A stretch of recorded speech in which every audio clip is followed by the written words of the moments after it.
Here is my Fiido Q1S, and I would like to show how I'll turn it on and off.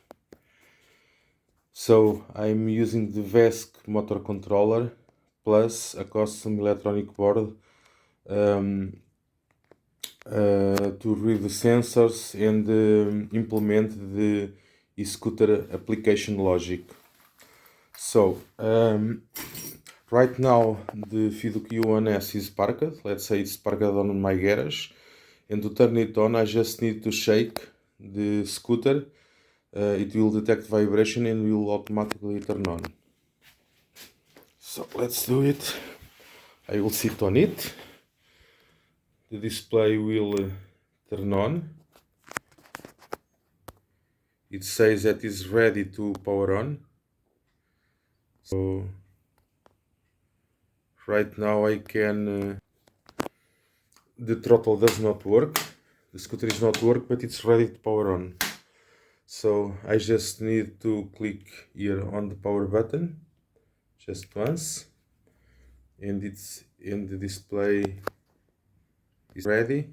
It already shows the battery voltage and the power on the left side and the wheel speed on the right side. So right now I can pull the throttle and it's working.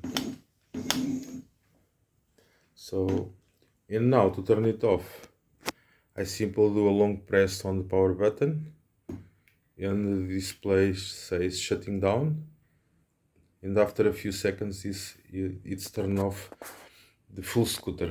The idea here or how this works is that this display communicates via wireless with the BMS on the battery, and there is also a specific board on the BMS battery, a custom board I did that detects automatically when I shake the scooter and turn it's on.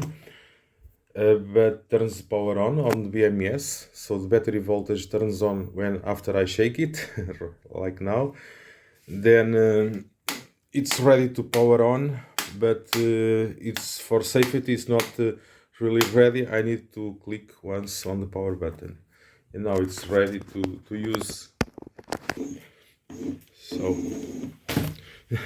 this VESC and this motor I am using are very powerful. So